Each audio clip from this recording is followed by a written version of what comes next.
today, we're going to finish up our PowerPoint. Well, hold on.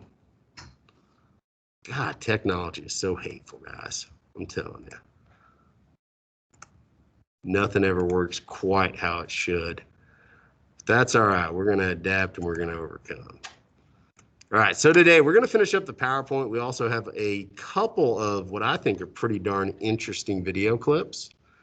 One is just kind of an overview. It's from that Heimler's history guy that we already watched one of his, but the other one's a real brief overview of the samurai in Japan. I think you guys will kind of dig that because Japan is, like I said, very interesting.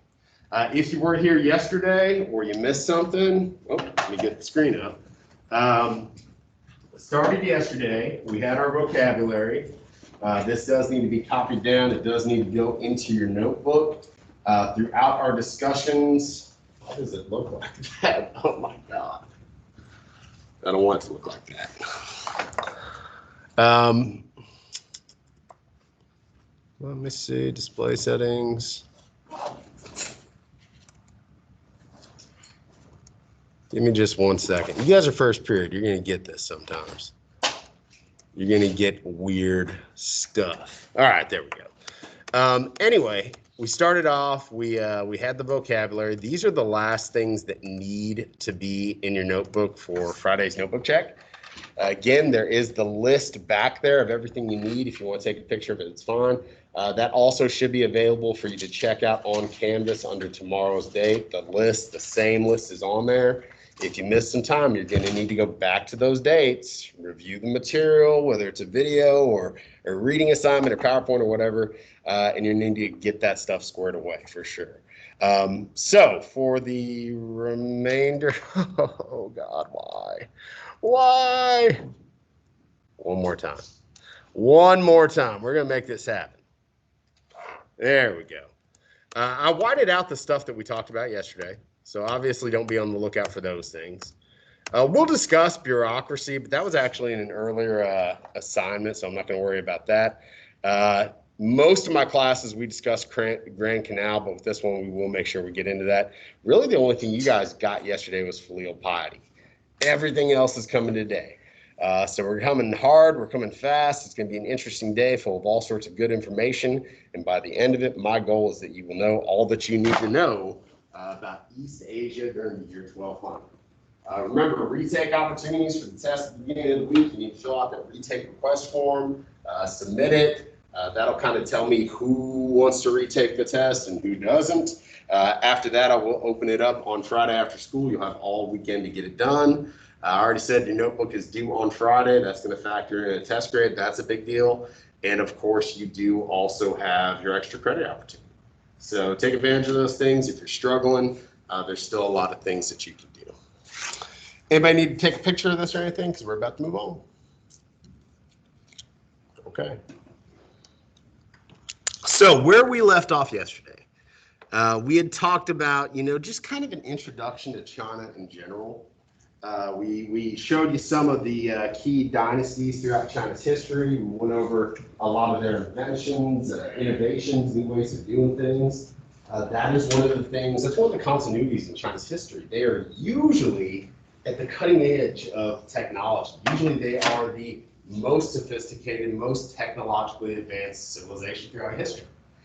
We will get to a point where that's no longer the case, but for most of the history that we're going to study in this class, China has really got it going on. Then we kind of formed the foundation of some of the Chinese beliefs.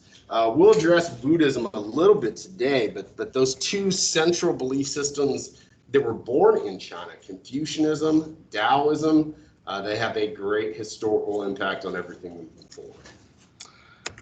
So the first thing we're going to talk about, the first group we're going to talk about, the Sui dynasty. We did not talk about the Sui yet, is that correct? Okay, I somehow got there in the rest of my classes. I didn't get there in this class. It's all good. So after the fall of the Han Dynasty, which is that big classical era dynasty that helped to establish the Silk Road and put Confucianism really on the map, there is one of many of China's warring states. And it's a couple hundred years of just chaos. No one single unified Chinese state. It's more a bunch of rival factions. That is until the Sui dynasty takes over in 589 CE, and they kind of help stabilize the situation. The one big claim to fame that the Sui have going for them is this, the Grand Canal. The Grand Canal. Grand Canal is some vocabulary. So again, make sure you get that kind of updated. Let's talk about what it is. All right, the Grand Canal. I mean, well, let me ask you this: why would an empire? Why would anybody build a canal? What's the purpose of a canal? Trade, travel. You're trying to make things easier. I mean, we've got the Panama Canal in the Americas. I mean, just think about it. Before you had the Panama Canal, if you had a ship going from the east coast of the United States to the west coast, you had to go all the way around South America. Here in the Middle East, in Africa, you know, if you're kind of connecting the Mediterranean Sea to the Red Sea, you have the Suez Canal. Before people had that, if you had a ship going from Europe, maybe all the way to India or even China, you had to go all the way around Africa. Canals are time consuming to build. They're expensive to build, but they're worth it. Okay, they help to ease trade and travel. You guys kind of wrap up whatever text message you're doing. Please pay attention. Anyhow, they help to facilitate trade and travel, and they're a good example of just the sort of things that empire states do to just facilitate trade and travel. Trade and travel is good for the economy. Plus, if you've got to control a territory, maybe you need to get your military, you know, all your forces up north very quickly to prevent some sort of northern invasion. This is going to help to get your military around as well. So the Grand Canal, basics about it, took years and years to build. It is literally thousands of miles long. It connects the port city of Hangzhou, which is going to be important to Indian Ocean trade, all the way up to the northern city, now the port city, of Beijing. The south, at this time, that's where most of your agriculture is. Okay, that's where they're growing a lot of rice and other crops that, you know, kind of sustain China's ever-growing population. The north, however, is a little bit more urbanized. So you can get those agricultural products to where they need to go. You can get some of those trade goods to where they need to go. Again, it's this giant canal that, you know, it kind of helps to support the government by facilitating trade and travel. All right, so Grand Canal, decent little description there. Look at the years that the Sui were in charge. Did they last very long? How many years? Doesn't have to be exact. Yeah, 29, 30 years, something like that. So think about it like this. You're a new government. You're trying to, you know, help build up the infrastructure, which is a good thing. You decide to immediately launch this massive building project. Who do you think they got to come out there with the pickaxes and the shovels to actually build this slave labor? Not really. Okay, now China, it's not that slave labor was never used. Okay, you see some form of slavery in almost every civilization throughout history, unfortunately. But no, not so much slaves. Who else do you think they might use? What? Civilians. The people. Okay, it was kind of considered to be their civic duty. Similar to how the pyramids were built. It was like their civic duty. We call that, and I would write it down, something called conscription. Okay, conscription, as conscripted labor. Which essentially all conscription is, it's like you're being voluntold. The government says, hey, it's your duty just being a citizen to come and work on this project for X amount of time. In our country, does the U.S. government ever conscript us to do things that we really don't want to do?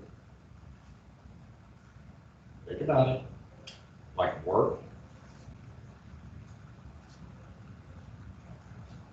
Can the U.S. government call you into the military against your will? They did. They did, and they have, and they still can't. Haven't done it for a really long time, not since the Vietnam War. But the military draft, guys, that's conscription. They're conscripting you into the military. Conscription and getting people into the military and to do labor has been going on a long time. Have you guys ever seen Mulan? Not the new one. I haven't seen the new one, but like the original cartoon? Yeah. Mulan. Okay, hey, what do you know? It's China. They pick from each family. Boom.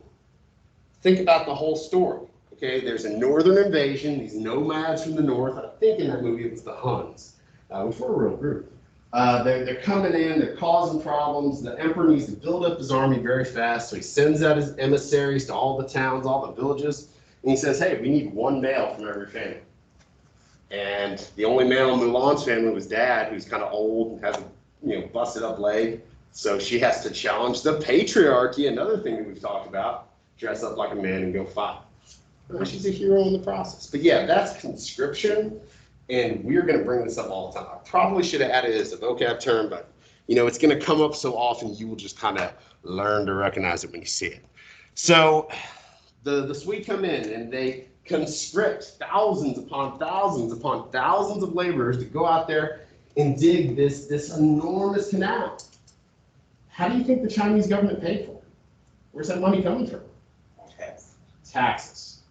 So they're making people go to work, and they're upping their taxes. Do you think the people were happy? You think maybe people whispered, these guys, they don't have the mandate of heaven. That's how easy it can happen. You get a bunch of people that are discontent, the mandate of heaven becomes the excuse. They're not chosen by the gods. And soon, the Sui are overthrown. Again, they don't last that long in the grand scheme of things. I mean, some Chinese dynasties last hundreds and hundreds of years.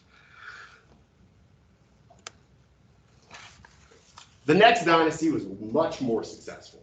The Tang Dynasty. So if you want, write down Tang Dynasty. If you want to do the years, that's fine. We've got much more that we got to talk about with them. The Tang and later the Song dynasties, they're the ones that are really around in the College Board curriculum. They kind of initiate something in China that's really good. A sort of what we call golden age. What do you think a golden age is like? Is everything covered in gold, literally? It's not. Does it suck? It doesn't. It's a good time. That's when everybody's got jobs, wealth is plentiful, people got plenty to eat, people are happy with the government. You will hear the term golden age a lot. In Rome, after Augustus took over, it was the golden age. Early on, with the rise of some of the Islamic caliphates, really taking over trade in the Middle East, you see a golden age of Islam in general. You're going to see a lot of golden ages or time periods referred to as golden ages throughout history.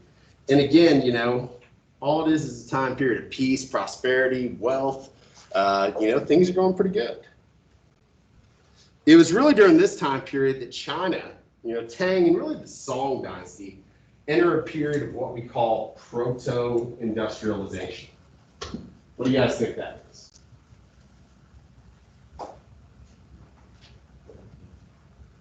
Yeah, let's break it down. What does proto mean? Prototype. Like a prototype. So what's a prototype? It's like a draft of the final product. It's like a draft. You're working on it. You're leading up to something bigger. Okay, what does industrialization mean? Like you guys have heard of the Industrial Revolution, right? New stuff they're creating. Exactly. Say it again. Inventions, new stuff that we're creating. Did they have like printing presses and heavy machinery at this point in history? No. Okay, that doesn't really come until the Industrial Revolution in the 1700s. That's when we're just cranking out all sorts of stuff, making all sorts of stuff. But because this was such a trade destination, because this was considered a golden age and it was very prosperous, they're in kind of a proto-industrialization, meaning they're making massive quantities of goods to meet the demand of all the people that want to trade them. Now, we're not to the point this is like in factories or anything. Yeah, it's not like that. That's why it's proto. But you're looking at a lot of people in their house, weaving silk, firing up, their kiln to make, pottery, to make porcelain. Again, you hear proto-industrialization, think man, they're making a whole bunch of stuff to sell, but they're not quite to the point that they're truly industrialized. In fact, it's during this time period, the Tang and the Song dynasty, that China kind of gets a nickname. And it's one that they probably gave themselves, but it's a nickname that sometimes is even used to this day. Did anybody catch that nickname in the reading? I know, it's a couple days ago. Write this down. Because sometimes in our sources, sometimes in our questions, China will just be referred to as this. I'm going to write it down. I'm going to say it. I want you to think about why they would give themselves that nickname, why people would give them that. The Middle Kingdom. The Middle Kingdom.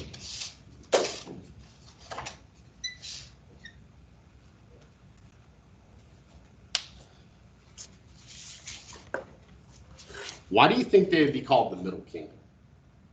I mean, they're pretty far to the east. What are they in the middle of exactly? Trade. You know, after a while, because again, China's been this trade destination forever. They're the only people producing things like silk, some of the technology, you know. They're the only ones really doing that. They're head and shoulders above just about all their neighbors, really, technologically speaking, than anybody that they've had contact with. It seems like everybody around the world that they know, is coming to them for stuff, want things from them, want to learn from them. So China kind of gets this attitude that they are the center of everything. The world revolves around them. They are a little bit better than everybody else. Okay, so the Middle Kingdom, literally, you know, everything revolves around them. Everybody's coming to us. They don't got no compasses. They don't got gunpowder. They don't have a lot of things that China has. And just being able to supply people with those things and sell it to them and make such a tremendous profit, I mean, yeah, you could kind of see how that may make them a little egotistical. Not saying that China is. I mean, that's kind of debatable at this point in history. But at that time, that sense of we are the Middle Kingdom, it was a very real thing. And still to this day, sometimes they're referred to as the Middle Kingdom. In fact, if you went to China and looked at a map, do you think it would look exactly like that? No. A lot of times it's shifted, where China is literally in the middle. Again, it's all a matter of perspective. We look at the world in very different ways. So China's the Middle Kingdom. They're doing all sorts of cool stuff. They start to see that they are wealthier, they are more powerful than a lot of their neighbors. That's when they start to initiate a system that they will use for much of the rest of their history. It's called the tributary system, and it is some vocabulary you need to know. The tributary system. Does anybody know what that might be? You've heard about it. And they're not the only ones that do this throughout history. You're going to see a lot of groups of people do this. And once I explain it to you, it's really messed up. But it's the cause of a lot of good and really bad relationships. Wasn't it like punishment or something? You could interpret it as that, yeah. What do you think it means if somebody gives you tribute? Like I'm paying tribute to this person. What is that? Okay, what is it? You're supporting them? Yes. It's hard to see who's talking. Is it you? Okay, what is it? Respecting them. Respecting them? Yes, but it goes a little bit further. They're honoring. They're honoring, very good. But it's even further than that. Let's explain this, all right? Because you're gonna see, I'm gonna reference it a lot. China realized they're more wealthy than their neighbors, that they're more powerful than most of their neighbors. They've always got problems on the outskirts with various groups of nomads. And sometimes they've got to pay those people off to leave them alone. But by and large, their neighbors in East Asia, in Southeast Asia, really almost everybody that they came across, they realized that they're bigger, they're stronger, they're more wealthy. These people all want to trade with them and interact with them. But China, if they wanted, they could probably go in there and conquer these people, no problem. So the tributary system kind of works like this. Hey, Korea, we could roll in there and take you guys out. Korea could be China if we want. But hey, you want to trade with us anyway. You want to get in on this. So if you formally submit to us and you give us stuff every once in a while, gifts and money and, you know, just cool stuff, well, now you're kind of in our fold. Essentially, people had to pay them off every year, so China will go in there and kill everyone. That's the tributary system. Has anybody ever watched, and I don't watch it anymore, I used to watch it all the time. Has anybody ever watched The Walking Dead? It's maybe a little too much now. I don't even know what's going on. The last thing that I watched was, I don't know, maybe 4 or 5 years ago. Okay, so let me just give you the premise. You haven't seen it. Walking Dead, end of the world, zombies are everywhere, there's very few human survivors left. And there's this one guy, Rick, and he's like the leader of this crew, and the first few seasons, they're just trying to survive. But eventually they find a cool little neighborhood, they settle down, they build walls around it, everything's going all right. Then they run into this bigger crew called the Saviors, right? And these guys are just very, very violent. And what the Saviors do when they find people, they say, hey, you need to go find us food. You need to go find us guns. And you got to give it to us every month. Otherwise, we're going to come here and kill you guys. That's extortion. You're threatening someone like you do this or else. That's essentially what the tributary system was. And again, you're going to see it time and time again throughout history. You're a neighbor of somebody weaker than you. You want things from them, you threaten. Now, this relationship wasn't all bad. It was humiliating, but it wasn't all bad. Because you got to think, you know, once you're in that fold, once you're submitting to people like China, well, now you have access to the trade goods. And now if anybody else messes with you, you got Big Brother China to have your back. Guys, tributary system goes throughout history. You look at Korea today, especially, well, North Korea, they don't have a whole lot of friends out there, right? Because they're a very strange place. Probably the most tightly controlled population on Earth. The one country that's cool with them is China. And it's not so much that they're still a part of the tributary system, but in many ways they kind of are. All right, so this is going to have a tremendous historical impact. And one of the things you had to do as part of the tributary system, just imagine how humiliating this would be. You had to go before the Emperor of China, or maybe one of his representatives, because he's not going to go everywhere. And you had to get down on your hands and knees, and you had to bow down all the way to where your forehead hit the floor. So what you're begging, they're begging. Essentially, they are submitting. It's a sign of submission. Does anybody know what that's called? Because this is something that's going to continue on for a lot of the rest of the Chinese history. Some people don't want to do it, and they end up getting into problems with China. It's got a weird name. It is a Tao, but it's got a specific, it's almost a specific ritual. It's called the Kowtow. The Kowtow. It's about as humiliating as it gets. But you're going to see China really start doing this heavily. They had kind of done it before, but they start really doing it heavily during the Tang and the Song dynasties. Do you think their neighbors, I mean, even though they get access to trade, do you think that they're really going to be happy about this? No. And that's one of the long-lasting problems of the tributary system. Eventually, someone's going to fight back. Yeah, just keep that in the back of your mind. Now, sometimes, you know, the things that China got, you know, as part of this relationship really caused a lot of change. One thing I want you to write down, champa rice. All right, champa rice. Vietnam, what is now Vietnam, was part of this tributary system, okay? And they would give them gifts every year, and one of the things they gave them was a new strain of rice that is, it's almost like instant rice. It grows very rapidly. You can have multiple harvests within a growing season, much more than the indigenous rice that China had. Guys, at this point, you know, under the Tang Dynasty, China already had a whole bunch of people. I mean, today it's got more people than anything, well over 1 billion, right? Even back then, they were the most populated place because you got to think, agriculture was plentiful. They were the longest lasting civilization. Even at this point, they kind of had a head start.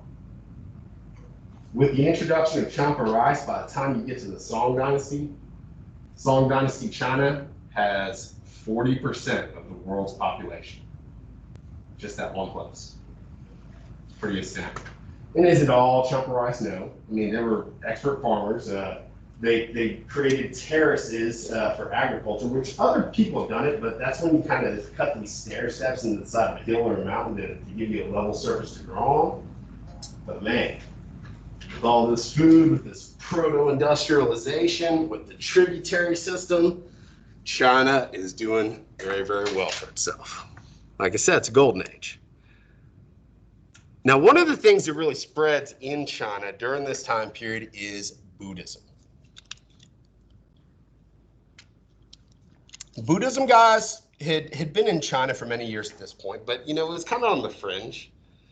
Confucianism and Taoism were definitely the prevailing ideologies. But the good thing is with Confucianism and Taoism, they're more philosophies than full-blown religions. So you could be a Confucianist and you could be a Buddhist at the same time.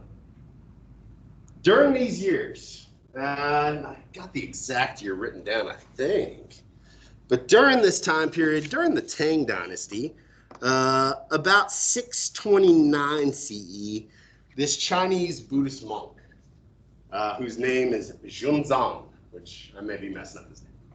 He went on this religious pilgrimage. He traveled along the Silk Road. He traveled back to the birthplace of Buddhism, India, Nepal, and he collected all these different Buddhist texts. He became even more familiarized with the origins of the faith. Traveled all around to learn as much as he could, traveled all the way back, talked to a lot of people, spreading the faith as he could.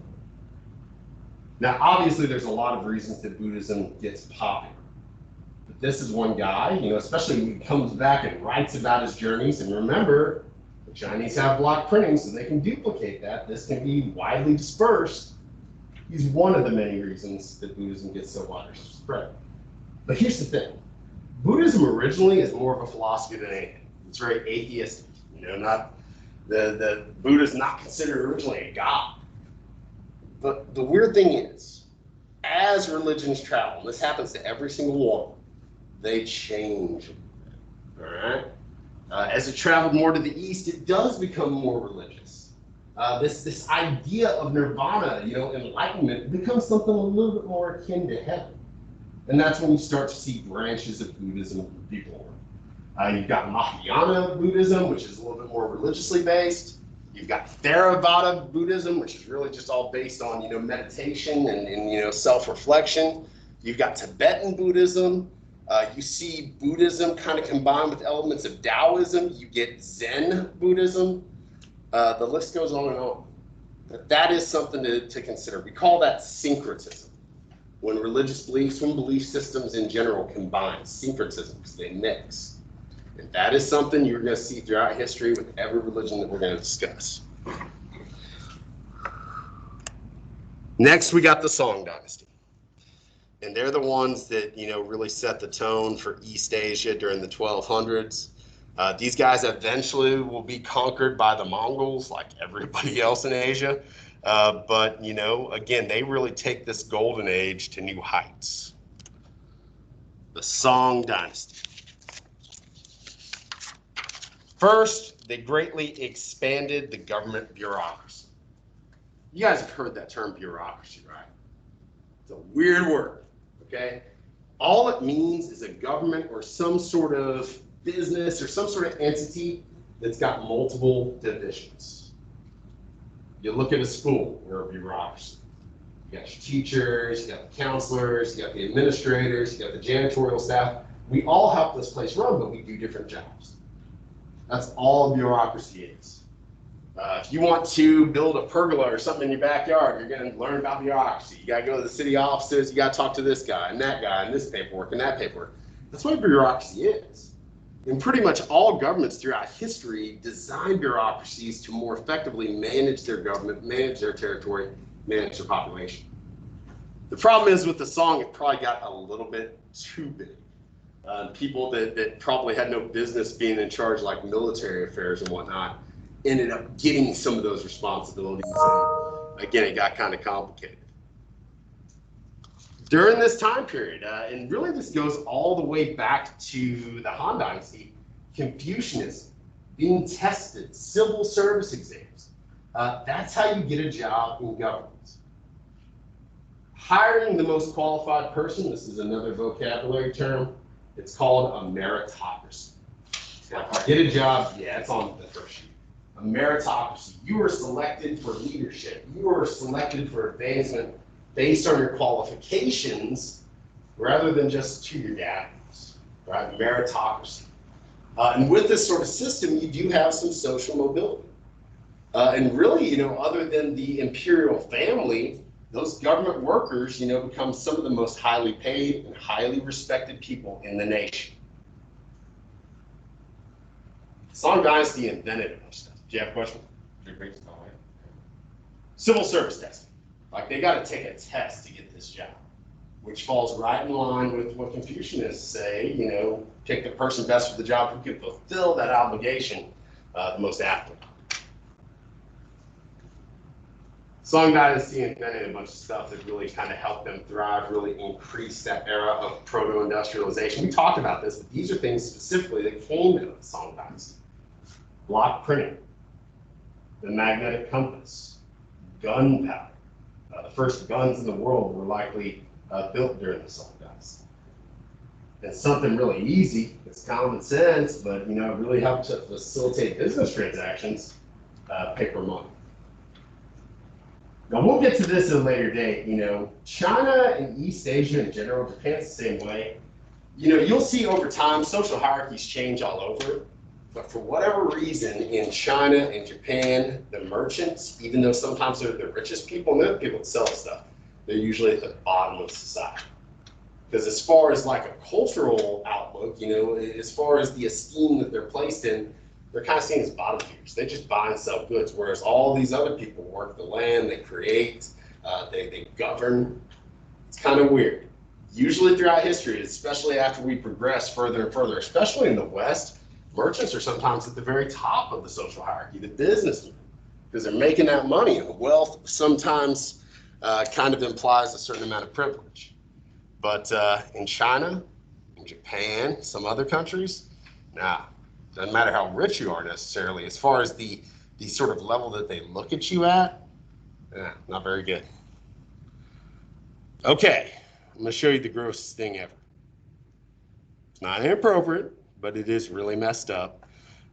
This is something that really gained steam in the Song Dynasty, and it's a good example of patriarchy being used for some really messed up things. It's called foot binding. Look at the pictures, but be forewarned, you may throw up. Take a sip of water as you guys are checking that out. So they wear shoes. They wear shoes that won't fit. Well, it's more complicated than that, but yeah. So during this time period, and there's a few different reasons for this, okay? And just keep in mind, Song Dynasty, very Confucianist. East Asian culture, they're pretty darn patriarchal. During this time period, this process gets popularized. And on the surface, it has some purposes. I guess Chinese men during this time period, they love tiny little feet and tiny little shoes. I mean, this shoe here, look at it, it's what, 4 inches? That's insane. Very hard for someone who's not a child to wear something like that. So what they would start doing to certain women is they would bind their feet, sometimes breaking their feet, moving them into some weird positions to where they would grow to fit shoes like that. Really messed up. I mean, look at this lady's toes. And keep in mind, you're seeing a picture of this, so I mean, some people were doing this until not that long ago. That's insane. Can you imagine trying to walk around on that? Why do you think they did it? I mean, other than we really dig those little feet. The look, yeah, it was aesthetic. I think more culture, yeah. This was a sign that you were up there, that you were wealthy. Think about it. Didn't this lady really go out in the fields and harvest crops? No. She don't gotta go nowhere. She can kind of hang out. And that's one of the reasons they did it. But a more nefarious purpose, and this is just being honest with you, guys, it's a patriarchal society. Sometimes women, even though under Confucianism they're supposed to be respected, we know throughout history women are treated really bad all the time. So if a husband abuses his wife and does terrible things to her, well, she can't really run away. That's part of it too. The social status is probably the biggest thing, but you got to understand it also severely limits female authority. All right, we're going to watch our first little video. It's probably the only one we'll have time for. We'll probably call it a day after this. Man, I just talk so much. We'll probably have to do Japan tomorrow. That's okay, no big deal. Again, I'm getting back into the swing of actually, talking all period. But this video, it's another one from old Heimler. And essentially, he's going to break down a lot of the stuff that I talked about, but he puts his own spin on it, and there's definitely some things that he gets to that I didn't. We'll have to do Japan tomorrow, but we can do Japan really quick. Come on now. All right, so here we go. It's 6 minutes. Once this is done, we'll just go ahead and probably call it a day. He's going to break down some of the basics of Song Dynasty, how they built their state, how they ultimately were successful with this. There we go. Feel free to take notes if you wish.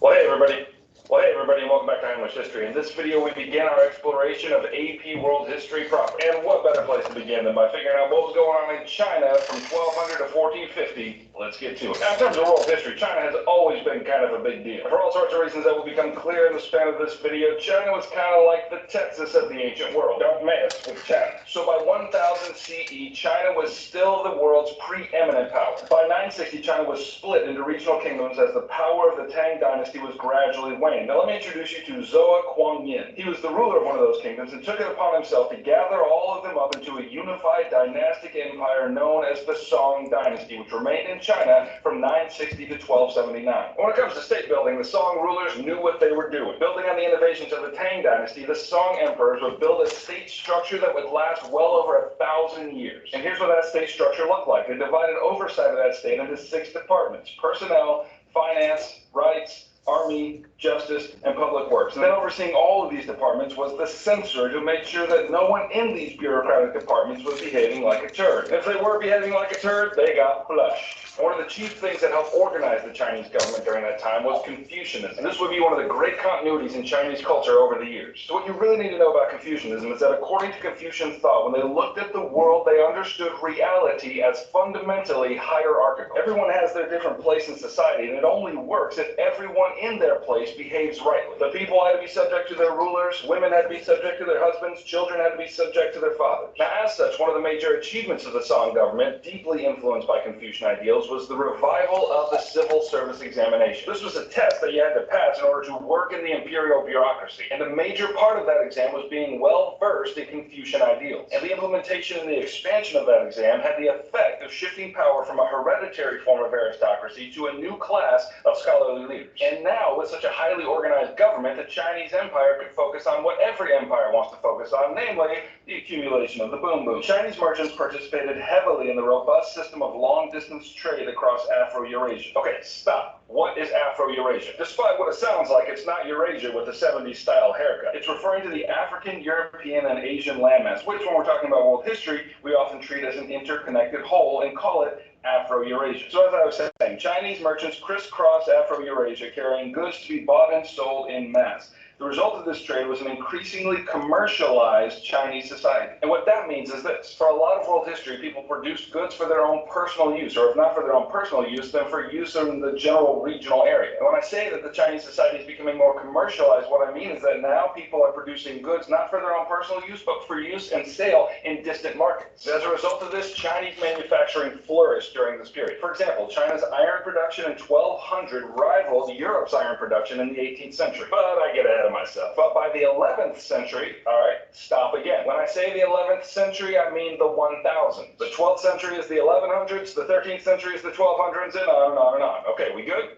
Let's get back to it. By the 11th century, China's iron industry, according to their meticulous records, was producing 32,000 suits of armor and 16 million iron arrowheads annually. And because Chinese commerce was expanding rapidly during this time, it also transformed the role of money. As the economy grew, there was not enough precious metal for the minting of coins to keep up with the demand. And this led to the introduction of paper money, which soon became more popular than minted ones. You know, I've always wondered, who was the first guy to try to buy a bunch of stuff with paper? All right, that'll be 4,000 gold coins. Well, I don't have no gold coins, but what I got is this piece of paper that will cut you. Also during this period of great technological innovation, the Chinese gave us a new kind of boom boom, namely gunpowder. It was actually an accidental discovery by some Taoist alchemists who were trying to discover the elixir of immortality. And one day when that mixture blew up in their faces, they knew they had discovered something explosive. Now, despite what you may think, the immediate application of this newfound concoction was not in a military context. The first application was fireworks and pyrotechnic displays for the imperial court. But eventually, some military leaders got wise, and as they watched these great explosions in the sky, they thought, wait a minute. I wonder if we can use that stuff that blows up in the sky to blow people up. Spoiler alert, the answer is yes. They found a way to blow up a lot of people with gunpowder. And because China was sort of the grand poobah of this region during this time, we should expect that their culture would influence people around them. And wouldn't you know it? They did. Let's take Japan as an example. Japan, being in close proximity to China, was always contending with the growing influence of Chinese culture.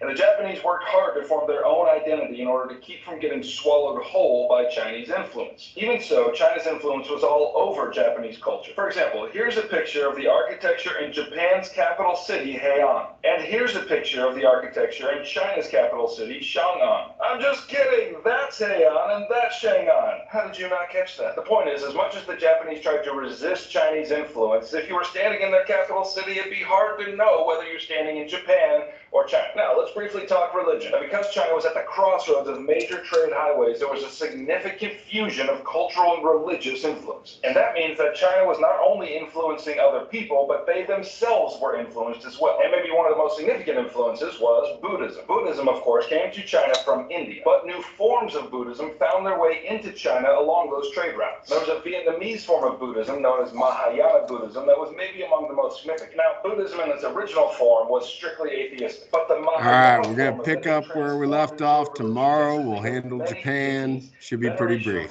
Thank you for logging on. And as merchants from Vietnam carried this new form of Buddhism